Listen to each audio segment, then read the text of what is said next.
beneath the glittering crystal chandeliers of the Grand Astoria's ballroom, where the scent of money and arrogance suffocated the very air, a man reveled at the pinnacle of his success.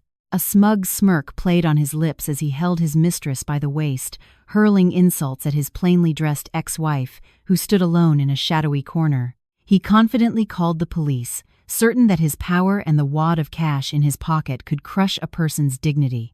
But life is a stage play, and sometimes the lead actor has no idea he's standing on the edge of a cliff. When the piercing wail of sirens tore through the night, the cold steel handcuffs weren't for the woman in the gray suit. Instead, they snapped shut on the trembling wrists of the betrayers. It turned out that behind a simple facade was a figure of authority so powerful it made everyone bow their heads. We invite you to join this dramatic journey. Let your heart settle, and savor the sweet aftertaste of justice and the bitter sting of betrayal. This story isn't just about revenge.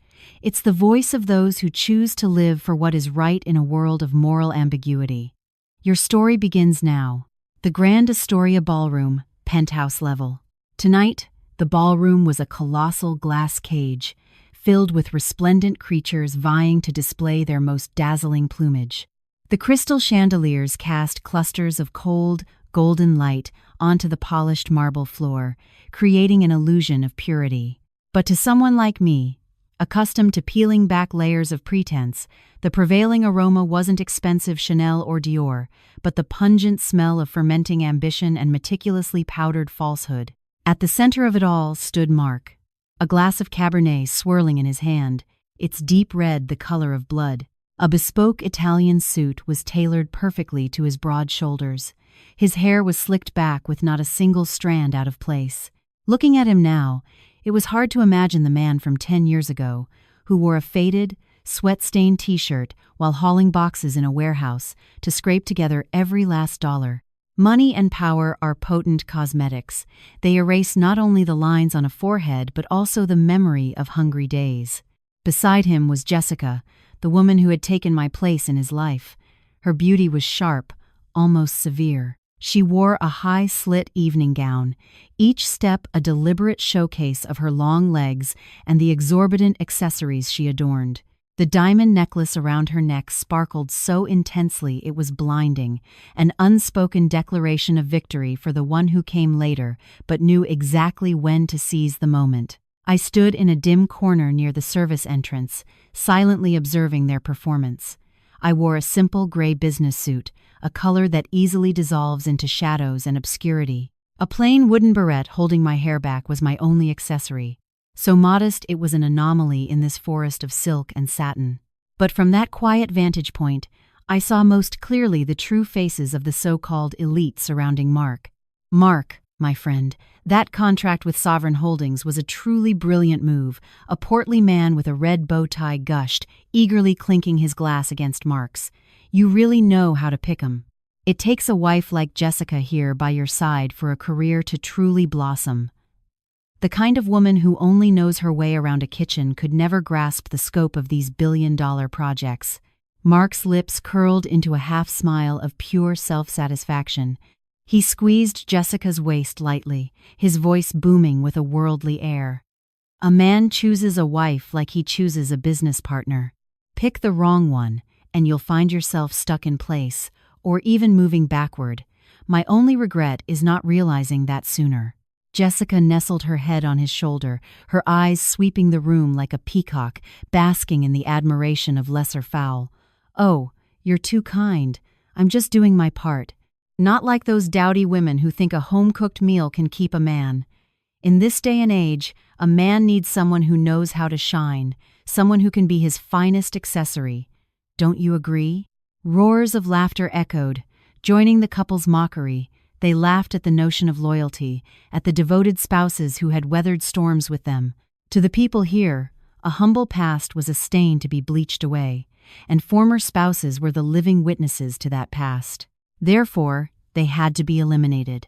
I stood there, feeling every sharp word slice through the air like a razor blade. My heart no longer ached. That feeling had died the day Mark threw the divorce papers on the table, along with a stack of cash, and said, "Here's your severance package." Stop clinging to me. We're not in the same league anymore. The hurt had given way to a chilling calm. Few knew that beneath the plain gray suit, my heart beat with the steady rhythm of someone about to execute justice. While Mark was engrossed in the flattery of his new fortune, he had no idea that the portfolio I held in my hand was the death warrant for the entire empire he had painstakingly built on sophisticated tax evasion and money laundering schemes. The party continued, the music elegant but hollow. The high society wives and ladies drifted by, clutching their Chanel clutches like they were certificates of their humanity. They critiqued the value of gemstones and boasted of lavish European vacations, but no one ever discussed character. Here, a person's worth was measured by the number of black cards in their wallet and the shine on the luxury car parked in the hotel's garage. Mark was on top of the world.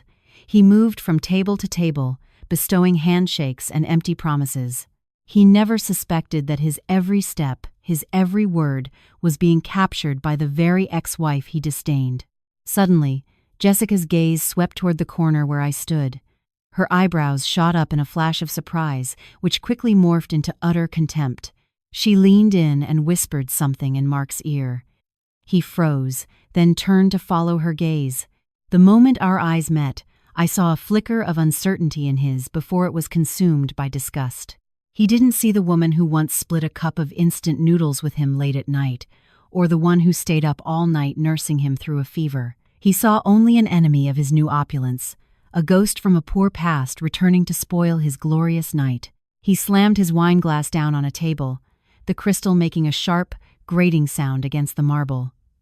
Jessica smirked, toying with the diamond necklace as she and Mark strode toward me. The clicking of her stilettos on the floor sounded like the countdown to an impending storm. Well, I can't believe my eyes. Jessica's voice rang out, sharp and loud enough to make nearby guests turn. Isn't it Grace, my husband's ex-wife? How did you even get in here? They're usually so strict with the invitations. Or did you sneak in with the catering staff? Mark stood beside her, hands in his pockets, the posture of a superior looking down on a lesser being. His gaze was so cold it could have frozen the entire ballroom. He said nothing, but that silence was crueler than 1,000 insults. It was a complete negation of my existence in his life. A crowd began to gather, their prying eyes fixed on me. Whispers erupted like a disturbed beehive. Who is that? How did someone so plain get in here? I heard she's Mark's ex. He dumped her because she was an embarrassment. She must be desperate for money, trying to beg for scraps. Look at that cheap tote bag. It's an insult to a 5-star hotel like this. I looked directly into Mark's eyes, not flinching, not looking away. I wondered if he ever felt a shiver of guilt for his own betrayal, or if the scent of money had completely numbed his emotional nerves. Jessica stepped closer, her expensive perfume enveloping me, so strong it was suffocating. She sneered, leaning in to whisper so only I could hear. Look at yourself. From head to toe. Is there anything about you that belongs here? Your presence is dirtying the floor. You'd better disappear before I have security throw you out like a stray dog. With that, she burst into laughter, the triumphant cackle of someone holding all the power. Mark chuckled too, a hollow, emotionless sound. He turned to Jessica, his tone indulgent, but his eyes never left me. Darling, why bother with this type of person? Let me handle this quickly so we don't ruin everyone's mood. Mark pulled a thick stack of new polymer bills from his wallet. He flicked it as if shaking off dirt, then threw it directly at me. The crisp $100 bills fluttered to the marble floor, scattering around my feet. Here, buy yourself something decent and get the hell out of my sight. Immediately, your presence here is an insult to my guests. The crowd erupted in laughter. Some even pulled out their phones to record, as if witnessing the most amusing show on earth. I looked down at the money on the floor, then back at Mark's face, which was contorted with smug satisfaction. A sense of absurdity washed over me. He really thought money could buy anything, even the silence of justice. Seeing that I remained still, showing no fear or inclination to pick up the money, Jessica's expression soured. A malicious glint flashed in her sharp eyes. She took another step, pretending to trip and lurching violently toward me. The glass of red wine in her hand went flying, but instead of staining her own expensive gown, she masterfully angled it so that the entire crimson liquid drenched the front of my gray suit. "Ah!" Jessica shrieked theatrically, collapsing into Mark's arms. My suit was now stained with dark red patches, looking like an open, bleeding wound. The humiliation had peaked, but Jessica wasn't finished. She clutched her neck, her face twisting in panic as she screamed, "Oh my God! The necklace! My $500,000 diamond necklace is gone! Mark, it's gone!" Jessica's scream sliced through the ballroom's faux elegant atmosphere like a knife. In an instant, the symphony, the polite chatter, everything went silent, replaced by a chilling quiet. Hundreds of eyes turned to us, not with sympathy, but with the eager anticipation of a crowd about to witness a spectacle. Mark frantically supported Jessica, his face draining of color as he saw her bare, white neck. He whipped his head back to me, his eyes blazing like a cornered animal. The polished, gentle demeanor of the successful businessman vanished, replaced by the raw nature of a man willing to trample anyone to protect his arrogant ego. "Grace, what did you do?" he roared, his voice hoarse with rage. "You dare to pull a stunt like this? Thievery? In the middle of my party?" I stood there, feeling the cold liquid seeping through my suit, the fabric clinging unpleasantly to my skin. The heavy scent of wine filled my nostrils, reminding me of a time I used to stay up late preparing romantic dinners for him, only to have him come home late reeking of unfamiliar, expensive liquor.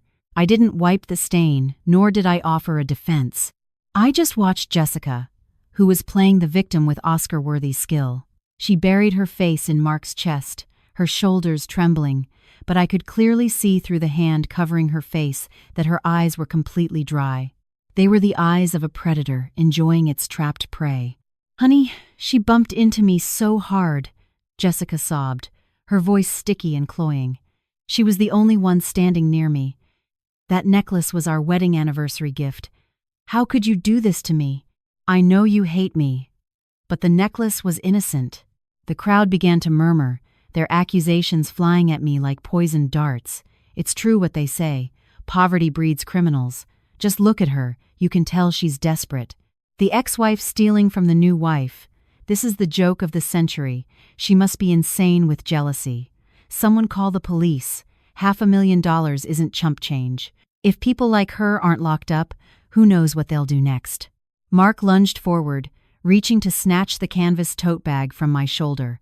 He wanted to humiliate me completely, to display what he called evidence in front of his esteemed business partners. He wanted to prove to the world that leaving me was the smartest decision he ever made. "Give me the bag." His hand trembled with exhilaration. "If you're innocent, what are you afraid of?" I took a step back, clutching the strap tightly. My gaze was so calm it made him hesitate. "You have no right to search my personal belongings, Mark. The law doesn't allow you to do that." "The law?" he scoffed, his smile dripping with contempt. "Here, my money is the law. Do you think you're still my wife, with the right to lecture me? You're nothing now, just a sewer rat that snuck into a royal banquet." He gestured to two large security guards nearby. They started to approach, ready to restrain me. But just then, Jessica suddenly broke free from Mark's grasp. She lunged with the speed of a wildcat and snatched my bag. Rip! She turned it upside down, shaking its contents onto the marble floor. A notebook, a pen, a few cheap personal items scattered. And then, a dry, metallic clink echoed as an object hit the floor, glittering under the chandeliers. The $500,000 diamond necklace lay there among my modest belongings, shining with brazen audacity. The room gasped. Mark froze for a second, then burst into a wild, manic laugh. It was the laugh of a man who had just seized justice itself. He looked at me, his eyes filled with absolute glee. "Now what do you have to say?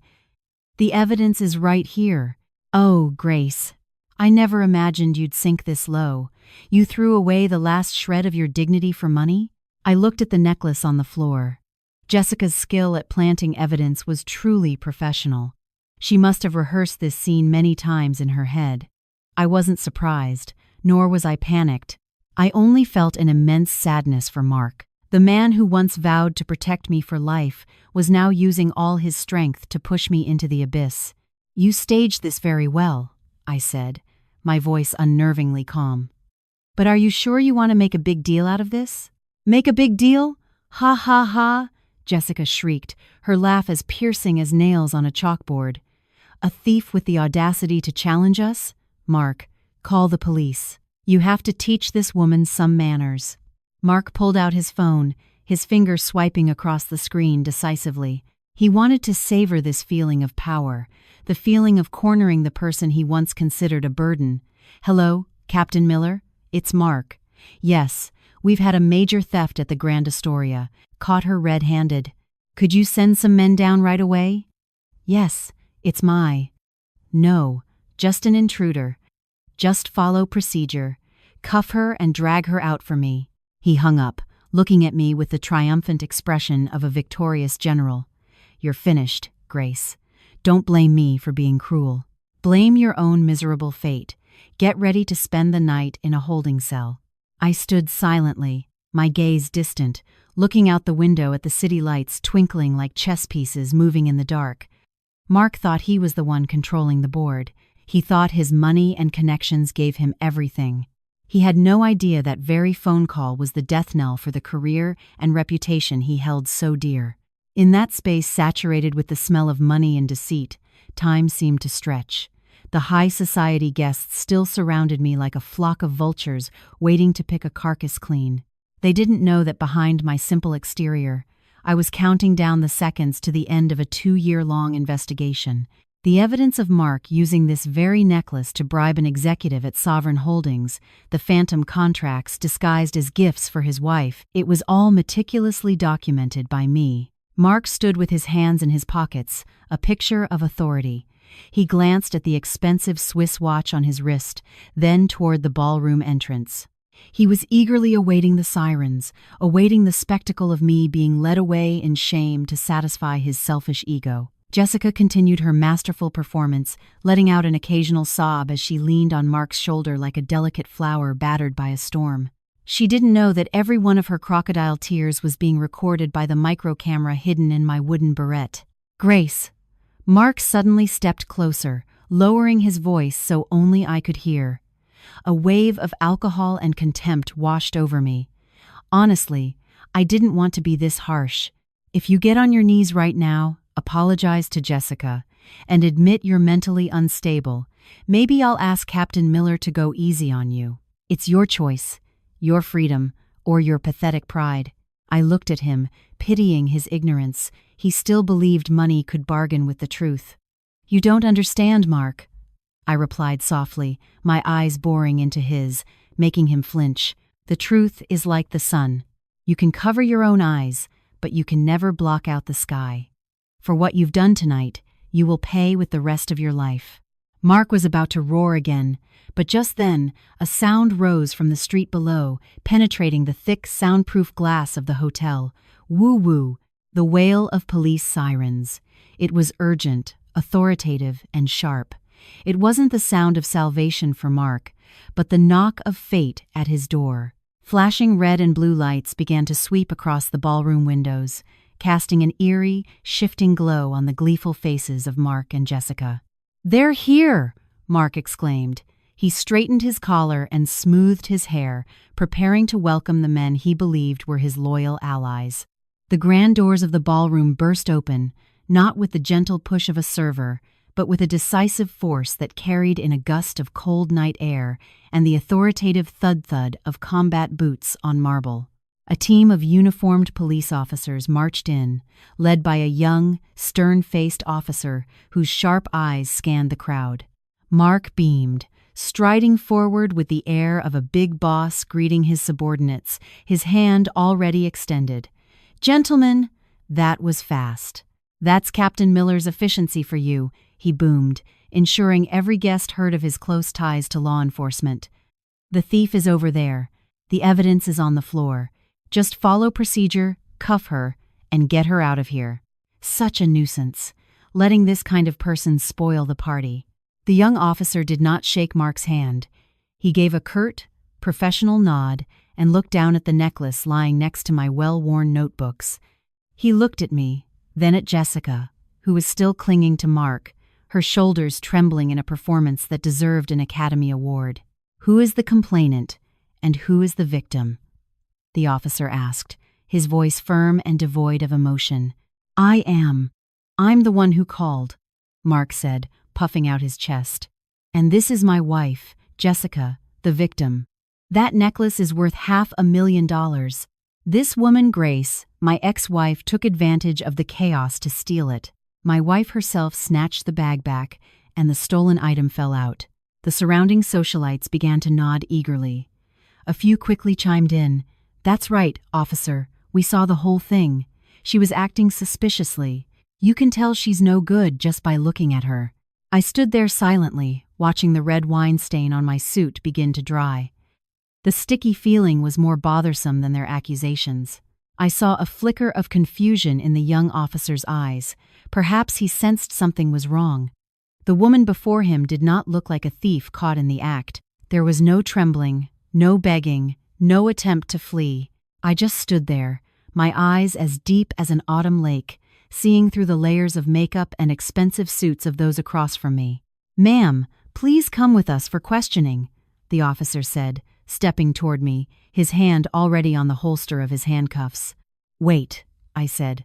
My voice wasn't loud, but it carried a strange authority that silenced the entire room. "I have a question. Are you here because of Mr. Mark's call, or on direct orders from Captain Miller?" Mark scoffed, crossing his arms. "Don't try to pull strings here. The captain is a close friend. He won't go easy on a criminal like you. Cuff her and take her away, officer." Just then, from behind the crowd, a deep and commanding voice rang out, causing everyone to turn. "Stand down." The crowd parted. Captain Miller, the precinct commander Mark had called his dear friend, walked in. His face bore none of the warmth of a man meeting an old buddy. On the contrary, his complexion was ashen, beads of sweat dotting his forehead despite the powerful air conditioning. He glanced at Mark for a second with a look of fury, then quickly shifted to an expression no one in that room could have anticipated. Captain Miller walked directly in front of me. There was no arrogance of a commander, no intimidation of the law. Instead, he stood at attention, heels clicking together, and bowed a perfect, crisp 90 degrees. "Ma'am, my apologies for the delay. Awaiting your orders." The word "ma'am" echoed through the Grand Astoria ballroom like a bolt of lightning striking the crystal chandeliers, causing every wine glass to tremble. The room was so silent you could hear a pin drop. Mark's outstretched hand froze midair, looking like a misplaced plaster statue. The smile on Jessica's face vanished, replaced by a look of sheer terror that made the foundation on her face look like gray ash. What is this? Captain, you've got the wrong person. This is Grace, my pathetic ex-wife," Mark stammered, his voice thin and weak like a cricket's chirp in a storm. Captain Miller didn't even spare Mark a glance. He turned to the young officer and barked, "Put those cuffs away. Do you have any idea what you were about to do? This is Supervisory Special Agent Grace Sullivan of the FBI on a deep cover assignment. Do you want to be suspended?" The young officer jumped, hastily retracting his hand, his face pale. He stammered an apology. The surrounding crowd reversed their positions with dizzying speed. Those who had just been calling me a thief were now pale-faced, backing away, trying to escape my line of sight. The phones that had been recording were quickly shoved into pockets. I sighed and slowly removed the wooden barrette from my hair. It wasn't an ordinary hair clip. Inside its rustic shell was a micro-recorder and a GPS transmitter. I looked at Mark, who was rooted to the spot, his eyes wide, staring at me as if I were an alien. "For the past 3 years, did you really think all I did was stay home and cook for you, Mark?" I asked, my voice light but filled with profound sorrow. "You looked down on me for being poor, for not knowing how to socialize, for embarrassing you. But you never knew that this dowdy wife was the one who saved you from getting busted countless times. I kept hoping you had enough conscience left to turn back. But tonight, when you used this dirty trick to throw me in jail, you slammed shut your own final door." Jessica could no longer lean on Mark. She collapsed to the cold floor, right next to the glittering diamond necklace. The thing she thought was her crown of victory now looked like nothing more than a piece of iron chain. "Captain Miller," I turned to the precinct commander, who was still standing respectfully by my side. "The arrest and search warrants have been approved by the Bureau. Your personal relationship with the suspect, Mark, will be noted in my report to the task force. For now, execute your duty." Captain Miller wiped the sweat from his brow and shouted, "Yes, ma'am. All units, secure the ballroom. Detain suspects Mark and Jessica for investigation into false reporting, conspiracy, and economic crimes related to Sovereign Holdings." The sound of boots echoed again, but this time, their target was Mark. As the cold steel handcuffs clicked onto Jessica's slender wrist and then around Mark's billion-dollar watch, I saw in their eyes a complete and utter collapse. Not the collapse of a building, but the collapse of their delusional faith in the power of money. Mark looked at me, his lips trembling, trying to say something but unable to form words. I turned my back and looked out the floor-to-ceiling windows. The city beyond was still ablaze with lights, but to me, the red wine stain on my gray suit was like the last petals of a withered marriage. The game was over, but the pain of betrayal would linger like an old scar, aching whenever the weather changed. "Take them away," I ordered softly, my long shadow stretching across the floor under the slowly dimming chandeliers. The metallic click of the handcuffs sounded crisp and dry, marking the end of a ludicrous play and the beginning of a real earthquake. The Grand Astoria ballroom, once simmering with liquor and arrogance, suddenly felt as cold as a high-end morgue. The guests, who were normally shrewd sharks in the business world, now parted like the Red Sea, keeping a safe distance from Mark and Jessica as if their downfall were a deadly, contagious disease. Jessica was no longer screaming. She sat on the floor, her long legs, once her pride, now awkwardly tangled beneath her party dress, which was torn from her dramatic fall. Expensive mascara, streaked by tears, stained her face like mud. She stared at the diamond necklace near her knee. The jewel that, 10 minutes ago, was a symbol of power and conquest, now lay there like a brazen confession. The diamonds still sparkled, but their light was now as harsh as 1,000 mocking eyes. I walked over and bent down to pick up the notebook and pen that Jessica had dumped from my bag. The pages were slightly curled and stained with wine, but my notes, written in my own shorthand, were intact. These weren't recipes or household expense logs, as Mark had always scorned. They were travel logs, series of small, laundered bank transfers through shell companies, and the entire network of tentacles Mark had quietly sunk into the city's economy. Mark stood there, his hands cuffed behind his back. His expensive Italian suit was rumpled, his tie loosened. He had lost all semblance of a successful entrepreneur. He stared at me, his eyes no longer filled with contempt, but with a mixture of absolute terror and maddening disbelief. He kept looking, as if searching for a trace of the old wife who would quietly make him a glass of orange juice at night. But all he saw was a federal agent with a sharp, resolute gaze. "Grace." "Why?" Mark whispered, his voice so hoarse it sounded like he was being strangled. "These past 3 years, was it all a lie?" I straightened up, adjusting the wine-stained front of my suit. "No, Mark. The past 3 years were the only chance I gave you. Every evening I sat waiting for you by a cold dinner. I hoped you would stop. When I saw you getting involved with Sovereign Holdings, I deliberately left news articles about financial crimes on your desk, hoping you would wake up, but you didn't see them. You only saw the numbers in your bank account and sycophants like Jessica praising your greatness." I paused, feeling a pang of old pain rise, only to be suppressed by professionalism. "Who I am is not as important as who you allowed yourself to become. My love for you was real, but my duty to uphold the law is also real. You chose to betray both, so don't ask why everything has shattered today." Captain Miller approached, his face still pale but regaining its necessary firmness. "Report, Special Agent. Task Force 2 is at the suspect's corporate headquarters. All server systems and accounting records have been sealed. We also found a hidden safe in his office." At the mention of a hidden safe, Mark's knees buckled. He knew what was inside.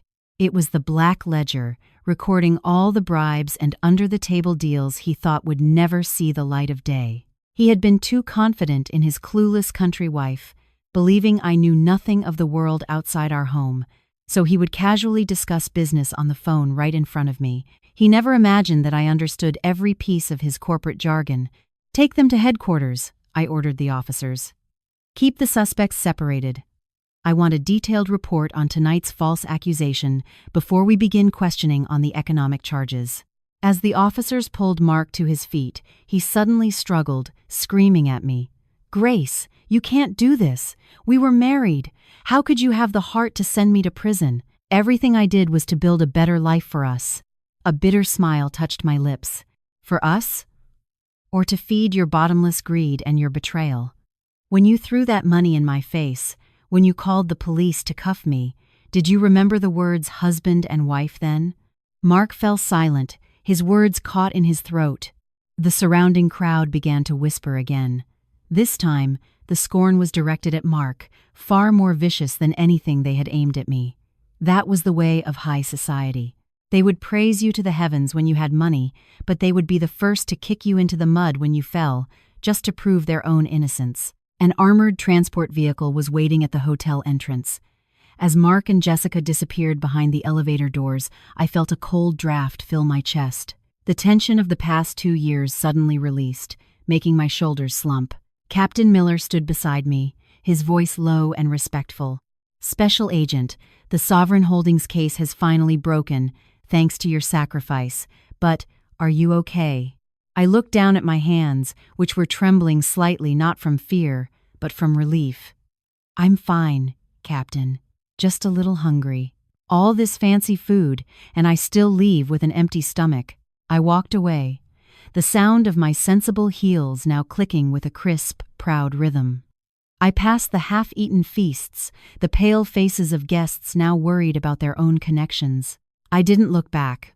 To me, they were just pawns in a game they thought they were playing, when in reality, they were merely puppets dancing on the strings of greed. Outside the hotel, the night air hit my face, carrying the scent of freedom and truth. A black, unmarked government sedan pulled up. A young driver got out and opened the door, saluting me crisply. I got in, leaned back, and looked up at the glittering facade of the Grand Astoria.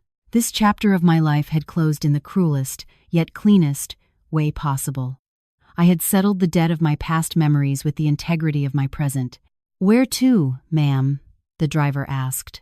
"Home," I replied softly, "but first, swing by that 2-4-hour diner on the corner. I need something real to fill this emptiness." The car pulled into the bustling city traffic. Behind me, the Grand Astoria still sparkled like a giant diamond. But I knew that within its walls, the cracks had begun to spread, and no amount of polish could hide the coming collapse. The unmarked sedan glided smoothly through the city, leaving the garish lights of the Grand Astoria behind. I rolled down the window, letting the sharp night wind whip against my face. This cold, clean air was what I needed to feel clear-headed. On my suit, the wine stain had dried to a stiff, coarse patch that pressed against my chest, a physical reminder that what had just happened was not a dream. The car stopped at a street corner, in front of an old 2-4-hour diner, with a perpetually steaming grill and a single, lonely fluorescent light. I stepped out, feeling my legs tremble slightly after removing the uncomfortable heels, a tool of my disguise I had never gotten used to. "A bowl of matzo ball soup, please. Extra dill," I said quietly. The elderly man behind the counter nodded and got to work, steam rising in thick clouds. I sat down on a worn vinyl stool, looking at my hands under the dim yellow streetlights. What had these hands done for the past 3 years? Memories flooded back like a broken reel of film. 3 years ago, when the Bureau decided to insert an undercover agent deep into the network of Sovereign Holdings, a corporate octopus using its clean, public-facing tentacles to launder dark money, I was chosen. The reason was simple. I was the wife of Mark, their most promising new partner. I remember the night I accepted the assignment, standing in front of the mirror for a long time, asking myself if I could deceive the man I loved. But then I realized Mark had already started deceiving me. He brought home expensive gifts with no explanation, took secretive phone calls on the balcony at midnight, and the way he looked at me had changed. Tenderness had been replaced by a look of weary tolerance, as if I were a piece of old furniture that no longer fit the new luxury condo he'd bought. The role of the plain, unassuming wife began then. I packed away my uniform and replaced it with faded blouses and sensible trousers. I learned to stay silent when he boasted, to nod blankly when he talked about multi-million-dollar contracts. There were nights, when Mark was passed out drunk, that I had to carefully take his phone to copy data, my heart pounding like a real thief. Each time, looking at his face in the dim glow of the screen, my heart ached. I didn't know if I was saving him or pushing him to his doom. Once, Mark came home with a bloodstain on his collar. He was frantic, his hands shaking. I sat there, quietly cleaning the stain, listening to him ramble about an accident during a land dispute involving sovereign holdings. If I had spoken up then, maybe he would have stopped. But the mission was paramount. I had to stay silent to find out who was pulling the strings. I had chosen justice over the man I loved, and the price was a profound loneliness in my own home. "Here's your soup, miss." The old man placed the steaming bowl on the counter. I picked up the spoon, the warmth seeping into my cold hands. I took a bite. The simple, savory broth made me want to cry. For 3 years, I had cooked countless meals for Mark, tending to his every need, hoping that a wife's sincerity would be an anchor to keep him grounded. But ambition is a poison with no antidote. Mark didn't need a wife. He needed a symbol of success, and Jessica, glittering, fake, and reeking of money, was the perfect symbol. I remembered the day Mark brought Jessica home. I was dusting his office, which was my cover for sorting through his classified documents. He looked at me with disgust and said bluntly, "We need to get a divorce. Look at yourself, Grace. You look like a housekeeper in my own home. I can't take you out to meet clients anymore." I wanted to laugh out loud. I wanted to tell him that the suit he was wearing, the condo he was living in, were all under federal investigation, and that this housekeeper was the only one trying to pull him out of the mire. But the rules of engagement forbade it. I silently signed the divorce papers, took the severance package he tossed at me like alms for a beggar, and left with nothing but my canvas tote bag. I didn't cry. I went back to headquarters, placed my intelligence file on my superior's desk, and said, "Report, the target has entered the final phase. I need direct operational support." 3 years of my youth, 3 years playing a fool. I had seen the complete decay of a corporate empire. I saw corrupt officials bow to sovereigns' briefcases of cash, and small businesses choked out by Mark's manipulations. I was no longer his wife. I was a hunter, patiently waiting for the prey to walk into its own trap. The gala at the Grand Astoria tonight was the final piece. When Jessica framed me with her cheap trick, she had no idea she was helping me complete my mission ahead of schedule. Her act of false reporting and public disturbance gave law enforcement probable cause to intervene immediately, without waiting for the more complex financial evidence to be processed. One foolish move by a pawn had toppled the entire chessboard of kings. I took the last spoonful of soup, a warmth spreading through my stomach. The scattered pieces in the dark had now been brought into the light. Mark, Jessica, and the entire Sovereign Holdings apparatus would pay the price. But what about me? After this case closed, who would I be? Supervisory Special Agent Grace Sullivan, decorated with medals, or just a woman walking alone with a scar named betrayal in her heart? The unmarked sedan was still waiting. I stood up, paid for the soup, and nodded to the old man. "Miss, you've got a stain on your shirt," he said, pointing to the red patch. "Yes," I said with a faint smile. "This stain will wash out. It's the ones that seep into your soul that are hard to remove." I turned and walked away. Getting into the car, I told the driver to head to the field office. I needed to prepare the file for Mark's first interrogation in the morning.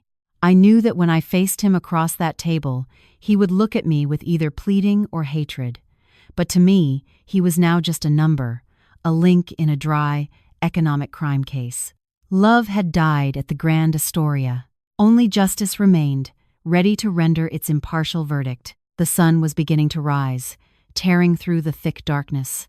A new day was beginning, and I, Grace Sullivan, was ready to be myself again. The four walls of the interrogation room at the FBI field office were painted a sterile, light gray, a cold, neutral color that chilled to the bone. There were no crystal chandeliers here, no scent of aged wine or expensive perfume. The only things present were the stark white light from a fluorescent tube overhead, shining down on a wooden table bolted to the floor, and the dry, rhythmic ticking of a clock. I walked in wearing my crisp FBI raid jacket, the gold letters stark against the navy blue. My boots made a sharp, decisive sound on the linoleum floor. I sat down across from Mark, who looked like a heap of discarded rags thrown into the corner. He looked up at me, his eyes bloodshot from lack of sleep. In them, I saw a complete shattering. He stared at my jacket, at the emblem, then down at his own hands, cuffed to the steel bar of the interrogation chair. "Have you eaten?" I asked, placing a file on the table, my voice as flat and still as a frozen lake. Mark let out a twisted, humorless laugh. "You still care if I've eaten, Grace? Or is this part of that soft interrogation technique you people use?" I didn't answer, just opened the file. The first page was a crime scene photo of the diamond necklace. Jessica confessed everything last night. She admitted to the false accusation and stated that the necklace wasn't an anniversary gift. It was an asset transferred to you by Sovereign Holdings to legitimize a bribe for their Southern expansion project. Do you have anything to add? Mark was silent. He hung his head, his heavy breaths filling the small space. "I thought I had it all figured out," he whispered. "I ran a background check on you when we first met. An orphan from a small town, an accounting degree, a few clerical jobs. Everything was clean. Why?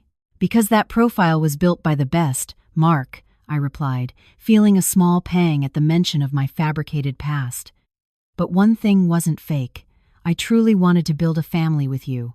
3 years ago, when this operation began, I still hoped you were just a small fish accidentally caught in a dirty current. But every file I gathered, every deal you signed behind my back, proved you were the one steering the ship." I pushed another stack of documents toward him, the results from the search of his hidden safe. Forged stock transfers, a list of offshore shell companies. "Mark, you weren't just laundering money for Sovereign. You were directly siphoning public funds through infrastructure projects. You know the federal sentencing guidelines for these crimes, don't you?" Mark suddenly looked up, his eyes wild. He lunged forward, the steel cuffs clattering painfully against the chair. "What do you think I did it all for? To escape poverty, remember? The night our landlord threw us out in the rain because we were 2 months behind on rent. The days you skipped breakfast so I'd have bus fare for job interviews. I swore I would never be that humiliated again. Money isn't dirty, Grace. Only being poor is. Money isn't dirty, but the way you earned it has stained your character black," I said, meeting his gaze without flinching. "You say you did it to escape poverty, but when you had hundreds of millions, you chose to discard the person who went through that poverty with you for a shallow parasite like Jessica. You didn't escape poverty, Mark. You just used the sad excuse of your past to disguise your bottomless greed." Mark froze. The anger in his eyes dissolved, replaced by a profound emptiness. He leaned back, staring at the ceiling as tears welled up and rolled down the new, deep lines on his 40-year-old face. "If I hadn't called the police last night, if I hadn't let Jessica frame you, would I be sitting here right now? Perhaps a little later, but the outcome would be the same," I said, closing the file. The fall of Sovereign Holdings was inevitable. I just accelerated the process. Calling the police to arrest me was an act of digging your own grave. You tried to use power and money to crush me, the woman you once promised to protect. That betrayal severed the very last thread of pity I had for you. The room sank into a thick silence. I looked at the man before me with more pity than hatred. He was a classic example of someone blinded by the dazzling glare of money. He thought he was the predator, but he was just another pawn in the hands of the masters at Sovereign Holdings.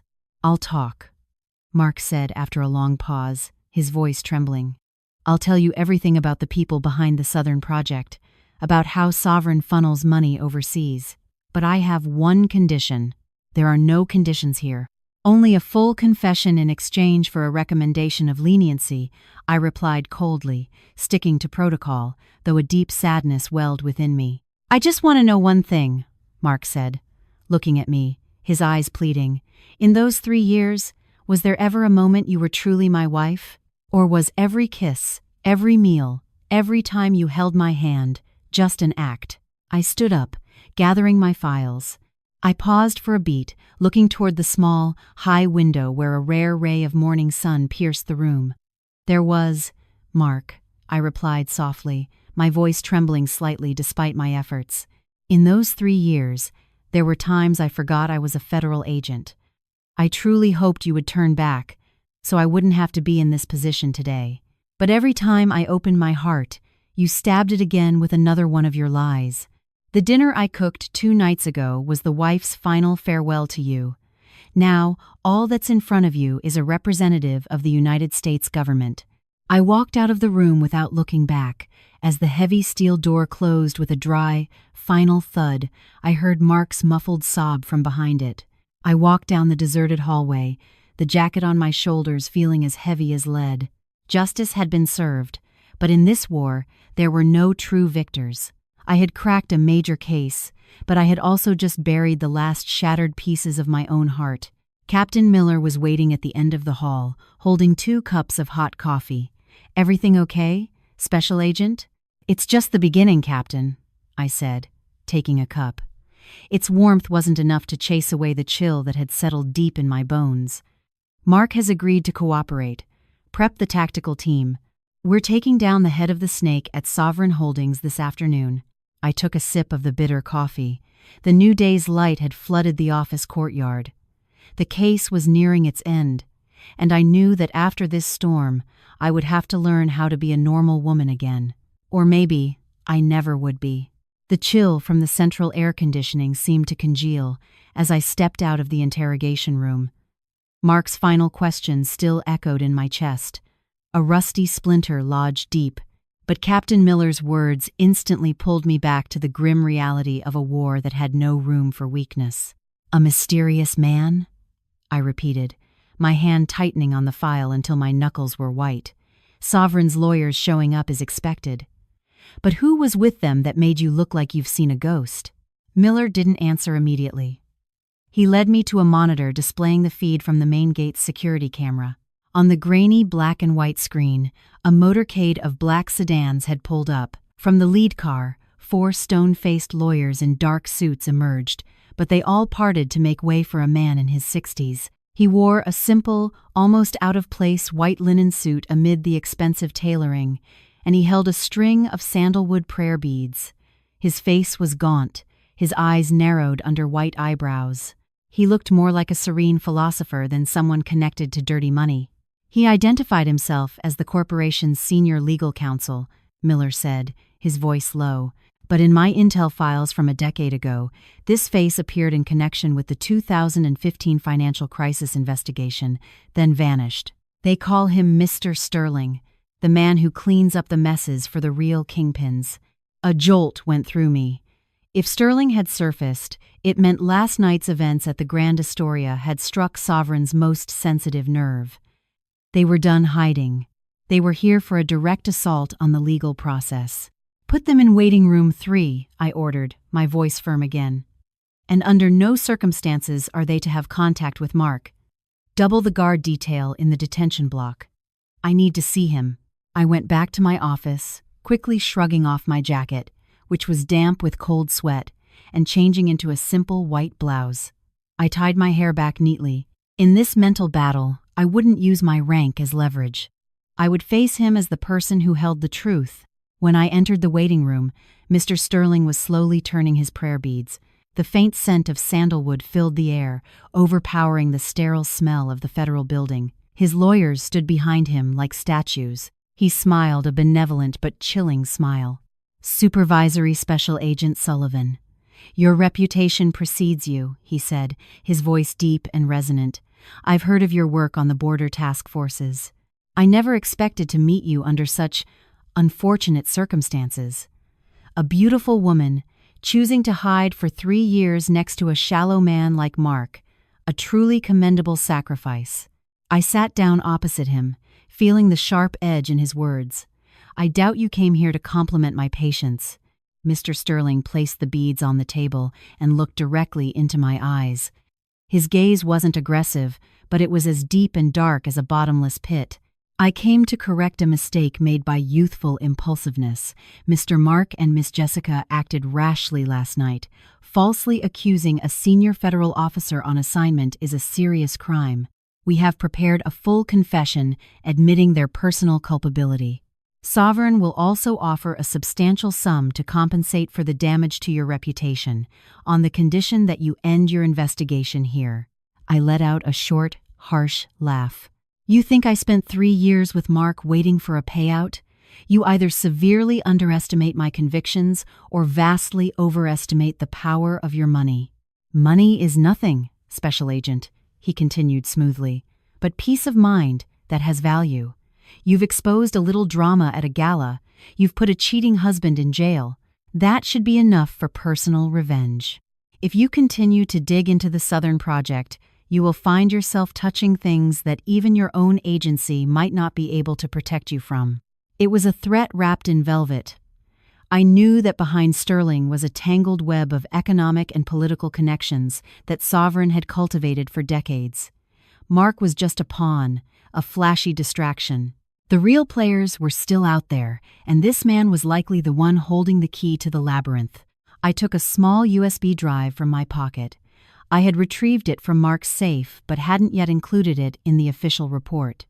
This doesn't just contain Mark's contracts, sir. It also has recordings of satellite calls from the Council's office at Sovereign to your overseas partners. Would you like to hear your own voice on them? For the first time, Mr. Sterling's smile faltered. His narrowed eyes widened slightly, his gaze sharp enough to pierce the small device. The beads in his hand stopped moving.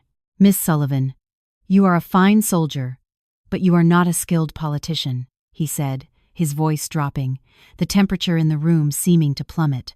There are truths that, if exposed, do not bring justice, they bring chaos. Are you certain you want to be the one to light that fuse? The only truth I know is that the law has no no-go zones, I replied, my voice harder than ever. You and Sovereign have used money to buy souls and power to strangle truth for far too long. The Grand Astoria wasn't personal revenge. It was the warning shot, signaling that your reign of darkness is over. Mr. Sterling stood up, slowly pocketing his beads. The lawyers behind him moved in unison. He gave me one last look, his feigned calmness replaced by a deadly warning. You have chosen a difficult path, Special Agent. I hope you have the courage to walk it to the end without regret. But remember, sometimes the enemy isn't the one in front of you, but the one standing behind you, cheering you on. He turned and walked away, his white suit a strange, ghostly figure in a building filled with uniformed officers. I stood there, feeling an encroaching loneliness. His final warning wasn't an empty threat. In a case this massive, betrayal could come from anywhere. I returned to the command center to find Captain Miller holding a newly faxed priority memo, his face ashen. "What is it?" I asked, snatching the paper. It was an order from Maine Justice, demanding the immediate transfer of all case files related to Sovereign Holdings and its associates to a newly formed special task force. It also ordered my immediate temporary suspension from duty, pending an inquiry into my marital relationship with the suspect during an active investigation. The blow came faster and harder than I could have imagined.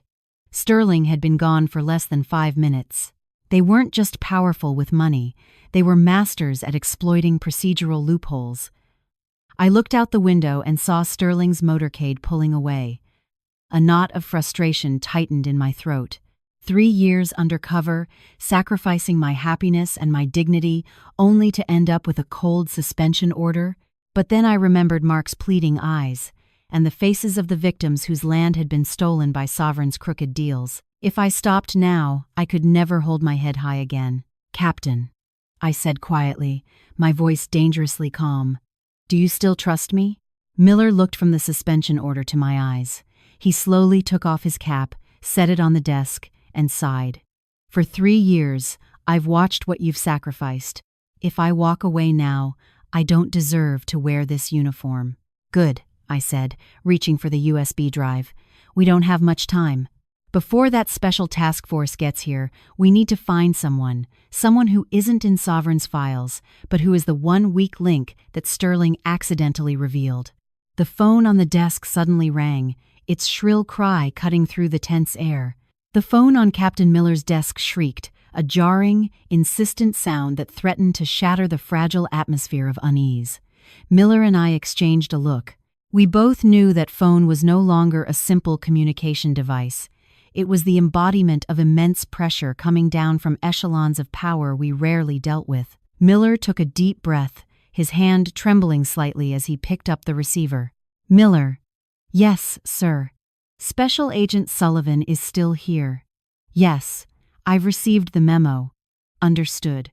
He hung up, his normally resolute face now gray and defeated. He looked at me, his eyes full of helplessness. Direct order from the director. An oversight committee will be here in 1 hour to seal all case files. You are to vacate the premises immediately, Grace. They don't just want you suspended. They want you isolated for a full internal affairs review. I gave a dry, humorless laugh. A review for what? For being too loyal to the law? Or for knowing too much about Sovereign's off-the-books accounting? I walked to the window. Sterling's motorcade was gone, but his shadow seemed to loom over the entire complex. His visit wasn't a negotiation, it was a test to see if I could be bought. When the answer was no, their machine had kicked into gear to sweep me off the board. What are you going to do? Miller whispered. The order has been given. You can't fight the system. The system isn't the problem, Captain. It's the corroded parts within it, trying to protect each other, I said, turning back, my eyes blazing with a desperate resolve. He mentioned chaos. He's afraid of me lighting the fuse, which means the powder keg is right under their feet. During our conversation, when I mentioned the satellite calls, he unconsciously glanced at the gold ring on his left hand. It's not just a ring. It's a memento from someone he's desperate to protect, the sole signatory on sovereign Swiss trust funds. I pulled a dark windbreaker from my locker and threw it on over my blouse. Sterling's ex-wife, Laura. The official story is she died in a car accident 10 years ago, the same case you mentioned. But my undercover intel shows a massive monthly medical expense paid to a private, high-security nursing home in the countryside. She's the only weakness of a man who has none. Miller stared at me. You're going alone? You're suspended. If you're caught, you'll lose your entire career, maybe even go to prison. I looked at my reflection in the glass, a tired face with eyes that had never been more alert. They already took my career with that memo. I have nothing left to lose, but justice has everything to gain. Captain, do one last thing for me. Stall the committee for as long as you can. Use every bureaucratic trick in the book. Miller was silent for a long moment, his gaze drifting from my face to his uniform hanging on the rack. He slowly nodded. I'll tell them the digital archives are experiencing a critical system failure. Go. Be careful, Grace. Sterling's people don't just fight with lawyers. I slipped out a side door, avoiding the main security cameras. The sputtering engine of my old personal car sounded strangely familiar. I merged into the morning traffic, an anonymous woman who had just been stripped of her authority, abandoned by her organization, and was now driving headlong into a gamble where the stakes were her life. My mind raced, connecting dots from the past 3 years. Why did Mark rise so fast? Why would Sovereign choose a man so fundamentally shallow to be their money launderer? Because he had me a simple wife, who was the perfect, unwitting cover. They weren't just using Mark's ambition, they were using my status as a federal agent as a shield without my knowledge. The sting of my husband's betrayal was painful, but the realization that I had been used to protect his crimes was repulsive. The city gave way to desolate countryside. The Serenity Meadows care facility was nestled in a grove of old pine trees, its peaceful facade belying its high walls. I parked a distance away and approached through a path thick with damp leaves. My undercover instincts took over. Every step, Every breath was controlled. I scaled a rear fence and slipped into the wing reserved for special residents. The air was a strange mix of lavender oil and antiseptic. I stopped before the last room. Through a small glass pane, I saw a woman in a wheelchair, her back to me. She was looking out at the first drops of rain. Her hair was snow-white, her frail shoulders trembling with each breath. I quietly pushed the door open. The old hinges creaked. The woman didn't turn. Her voice was weak but clear. "You're here again? I told you not to come. Your money can't buy me peace." "I'm not him," I said, my voice low and empathetic. The old woman froze, then slowly turned her wheelchair. When she saw me, a stranger in a stained suit with determined eyes, she showed no fear. She studied me for a long moment, then gave a sad, withered smile. "You're from the other side, aren't you? The woman in gray he's been so worried about." I sat down, feeling the chill of the room. "My name is Grace. I came here looking for a reason not to regret believing in justice." "Justice?" She laughed, a sound like crushing dry leaves. "In my husband's world, justice is a commodity to be bargained for.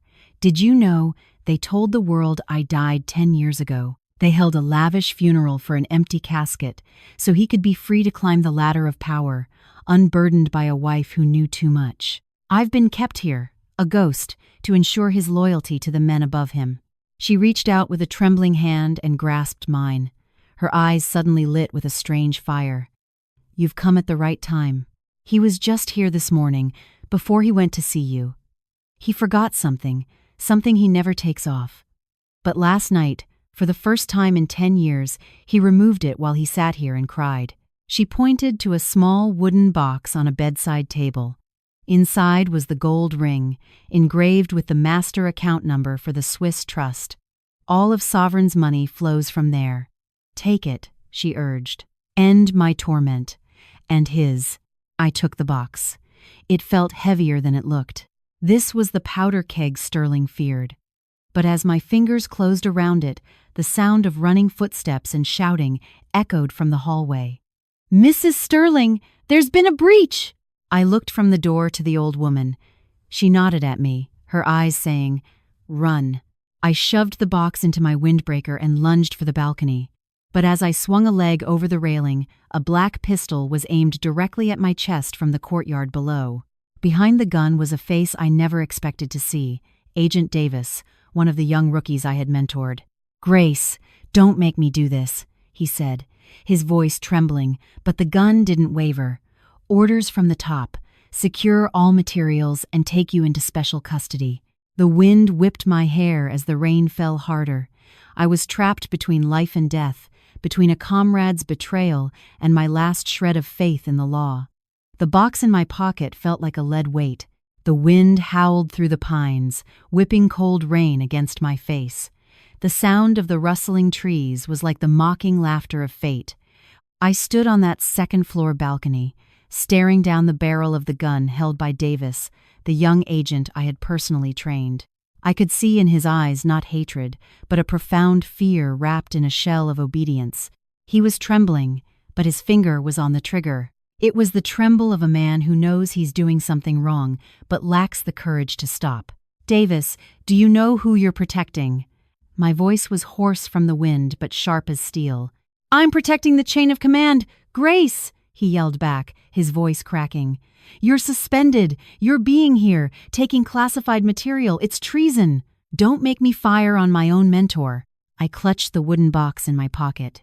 The cold metal of the ring inside and the faint scent of sandalwood reminded me of the weight of my burden. This was no longer just a financial crimes case. This was a cancer that had metastasized deep into the ranks of my own colleagues. Sterling hadn't been lying. The real enemy was the one standing right behind you. Who is your chain of command? The people who signed my suspension, or the people profiting from Sovereign's blood money? I took a step closer to the edge.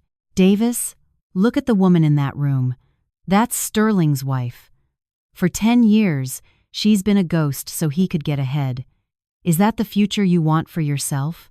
To be a pawn they discard when you're no longer useful?" Davis hesitated, his aim wavering for a fraction of a second. It was the opening I needed.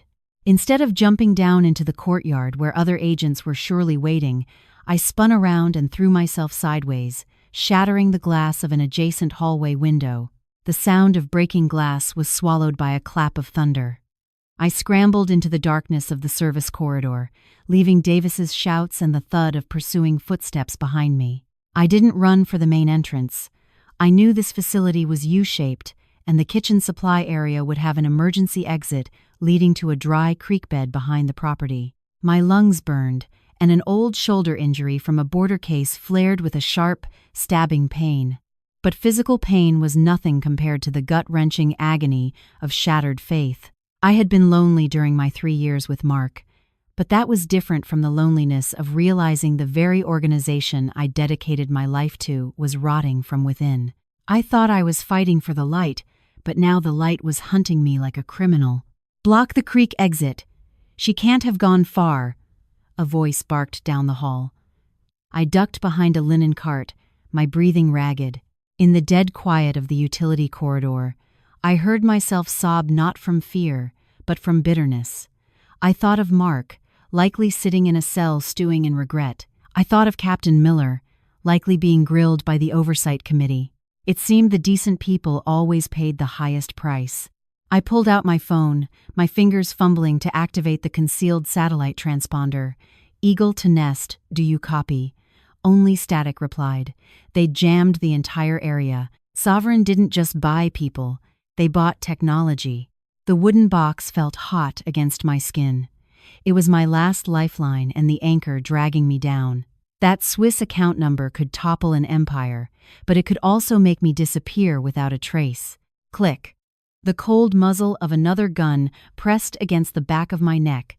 But this time, there was no shouting, only a dreadful silence. "Grace, give me the box." I slowly turned. In the dim emergency lighting, the man before me was Captain Miller. He wasn't in uniform, he wore dark civilian clothes, and his kind, fatherly eyes were now as cold and lifeless as stones at the bottom of a river. "Captain?" My heart stopped. "Why are you here? You were supposed to stall the committee." Miller smiled, a tired, withered expression. "Grace, you're brilliant, but you're too sentimental. Do you know why I chose you for this assignment? Because I knew you would see it through to the end. And in doing so, you would find the one thing we needed, the thing not even Mark knew he was holding." "We?" "You work for Sterling," I breathed, feeling the ground crumble beneath me. The man I trusted most, my last resort, was the puppet master all along. "Sterling is just high-priced help," Miller said, lowering his gun slightly but holding out his other hand for the box. "Sovereign is bigger than you can imagine. It's a web of interlocking interests. You disrupted its balance with your damned integrity. Give me the box, and I'll help you disappear. A new identity overseas. A peaceful life. You're tired. Grace." I stared at him, disgust rising in my throat. All his lectures about honor, about the oath we took, all of it was just cheap theater. "You're right.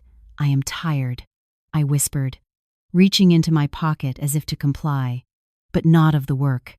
"I'm tired of watching my brothers and sisters rot from the inside." In a flash, I pulled out not the box, but a tactical flashlight modified into a high-intensity strobe. I hit the button, blasting the light directly into his face. "Ah!" he roared, momentarily blinded. I didn't run. I threw my entire body against a decaying wooden fire door, splintering it open, and launched myself into the rocky, shallow creek below. The splash and the searing pain of impact nearly made me black out. I scrambled to my feet in the rushing, rain-swollen water. The box was still secure. I ran downstream toward the deepest shadows of the pine forest. Behind me, the barking of K9 units began to fill the air. The rain fell, washing the wine stain from my suit, but doing nothing to cleanse the filth I felt inside.